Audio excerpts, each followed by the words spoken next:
आदरणीय श्री प्रणब मुखर्जी जी, श्री हामिद अंसारी जी, श्री नरेंद्र मोदी जी, श्रीमती सुमित्रा महाजन जी, न्यायमूर्ति श्री जे.एस. खेहर जी, एक्सेलेंसीज, संसद के सम्मानित सदस्यगण, देवियों, सज्जनों और मेरे देशवासियों,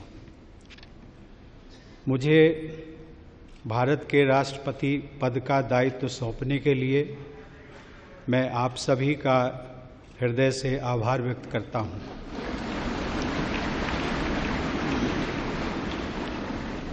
मैं पूरी विनम्रता के साथ इस पद को ग्रहण कर रहा हूं। यहां सेंट्रल हॉल में आकर मेरी कई पुरानी स्मृतियां ताज़ा हो गई हैं। मैं संसद का सदस्य रहा हूं और इसी सेंट्रल हॉल में मैंने आप में से कई लोगों के साथ विचार विनिमय किया है। कई बार हम सहमत होते थे, कई बार असहमत, लेकिन इसके बावजूद हम सभी ने एक दूसरे के विचारों का सम्मान करना सीखा। यही लोकतंत्र की खूबसूरती है। मैं एक छोटे से गांव में मिट्टी के घर में पला बढ़ा हूं। मेरी यात्रा बहुत लंबी रही है, लेकिन ये यात्रा अकेले सिर्फ मेरी नहीं रही है। हमारे देश और हमारे समाज की भी यही गाथा रही है।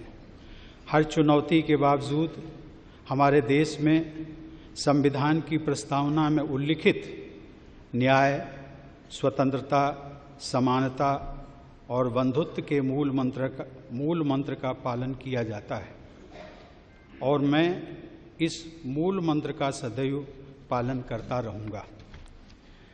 मैं इस महान राष्ट्र के 125 करोड़ नागरिकों को नमन करता हूं और उन्होंने मुझ पर जो विश्वास जताया है उस पर खरा उतरने का मैं वचन देता हूं। मुझे इस बात का पूरा एहसास है कि मैं doctor Rajendra Prasad, doctor Sarvepalli Radhakrishnan, doctor APJ Abdul Kalam और मेरे पूर्ववर्ती श्री प्रणब मुखर्जी, जिन्हें हम स्नेह से प्रणबदा कहते हैं, जैसी विभूतियों के पद चिन्हों पर चलने जा रहा हूं। साथियों, हमारी स्वतंत्रता महात्मा गांधी के नेतृत्व में हजारों स्वतंत्रता सेनानियों के प्रयासों का परिणाम थी। बाद में सरदार पटेल ने हमारे देश का एकीकरण किया। हमारे संविधान के प्रमुख शिल्पी बाबा साहब भीमराव अंबेडकर ने हम सभी में मानवीय गरिमा और गणतांत्रिक मूल्यों का संचार किया। वे इस बात से संतुष्ट नहीं थे कि केवल राजनीतिक स्वतंत्रता ही काफ़ी है। उनके लिए हमारे करोड़ों लोगों की आर्थिक और सामाजिक स्वतंत्रता के लक्ष्य को पाना भी बहुत महत्वपूर्ण था। अब स्वतंत्रता मिले 70 वर्ष पूरे होने जा रहे हैं। हम 21वीं सदी के दूसरे दशक में हैं। वो सदी जिसके बारे में हम सभी को भरोसा है कि ये भारत की सदी होगी। भारत की उपलब्धियां ही इस सदी की दिशा और स्वरूप तय करेंगी। हमें एक ऐसे भारत का निर्माण करना है जो आर्थिक नेतृत्व देने के साथ ही नैतिक आदर्श भी प्रस्तुत करे। हमारे लिए ये दोनों मापदंड कभी अलग नहीं हो सकते। ये दोनों जुड़े हुए हैं और इन्हें हमेशा जुड़े ही रहना होगा। साथियों, देश की सफलता का मंत्र उसकी विविधता है। विविधता ही हमारा वो आधार है जो हमें अद्वितीय बनाता है। इस देश में हमें राज्यों और क्षेत्रों, पंथों, भाषाओं, संस्कृतियों, जीवन शैलियों जैसी कई बातों का सम्मिश्रण देखने को मिलता है। हम बहुत अलग हैं, लेकिन फिर भी एक हैं और एकजुट हैं। 21वीं सदी का भारत ऐसा भारत होगा जो हमारे पुरातन मूल्यों के अनुरूप होने के साथ ही साथ चौथी औद्योगिक क्रांति को भी विस्तार देगा। इसमें न कोई विरोधाभास है और न ही किसी तरह के विकल्प का प्रश्न उठता है। हमें अपनी परंपरा और प्रौद्योगिकी, प्राचीन भारत के ज्ञान और समकालीन भारत के विज्ञान को साथ लेकर चलना है। एक तरफ जहां ग्राम पंचायत स्तर पर सामुदायिक भावना से विचार विमर्श करके समस्याओं का निस्तारण होगा, वहीं दूसरी तरफ डिजिटल राष्ट्र हमें विकास की नई ऊंचाइयों पर पहुंचने में सहायता करेगा। ये हमारे राष्ट्रीय प्रयासों के दो महत्वपूर्ण स्तंभ हैं।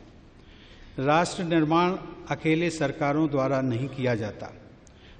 सरकार सहायक हो सकती है, वो समाज की उद्यमी और रचनात्मक प्रवृत्तियों को दिशा दिखा सकती है, प्रेरक बन सकती है। राष्ट्र निर्माण का आधार है राष्ट्रीय गौरव। हमें गर्व है भारत की मिट्टी और पानी पर।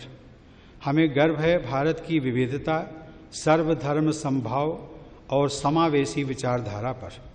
हमें गर्व है भारत की संस्कृति, परंपरा एवं अध्यात्म पर। हमें गर्व है देश के प्रत्येक नागरिक पर। हमें गर्व है अपने कर्तव्यों के निर्वहन पर, और हमें गर्व है हर छोटे से छोटे काम पर जो हम प्रतिदिन करते हैं। साथियों, देश का हर नागरिक राष्ट्र निर्माता है। हम में से प्रत्येक व्यक्ति भारतीय परंपराओं और मूल्यों का संरक्षक है, और यही विरासत हम आने वाली पीढ़ियों को देकर जाएंगे। देश की सीमाओं की रक्षा करने वाले और हमें सुरक्षित रखने वाले सशस्त्र बल राष्ट्र निर्माता हैं। जो पुलिस और अर्धसैनिक बल आतंकवाद और अपराधों से लड़ रहे हैं, वो राष्ट्र निर्माता है। जो किसान तपती धूप में देश के लोगों के लिए अन्न उपजा रहा है, वो राष्ट्र निर्माता है। और हमें ये भी नहीं भूलना चाहिए कि खेत में कितनी बड़ी संख्या में महिलाएं भी काम करती हैं।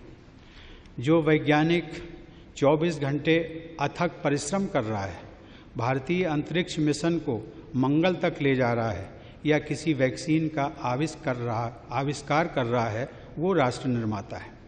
जो नर्स या डॉक्टर सुदूर किसी गांव में किसी मरीज की गंभीर बीमारी से लड़ने में उसकी मदद कर रहे हैं, वो राष्ट्र निर्माता है। जिस नौजवान ने अपना स्टार्टअप शुरू किया है और अब स्वयं रोजगार दाता बन गया है, वो राष्ट्र निर्माता है। ये स्टार्टअप कुछ भी हो सकता है। किसी छोटे से खेत में आम से अचार बनाने का काम हो, कारीगरों के किसी गांव में कारपेट बुनने का काम हो, या फिर कोई लेबोरेटरी जिसे बड़ी स्क्रीनों से रोशन किया गया हो।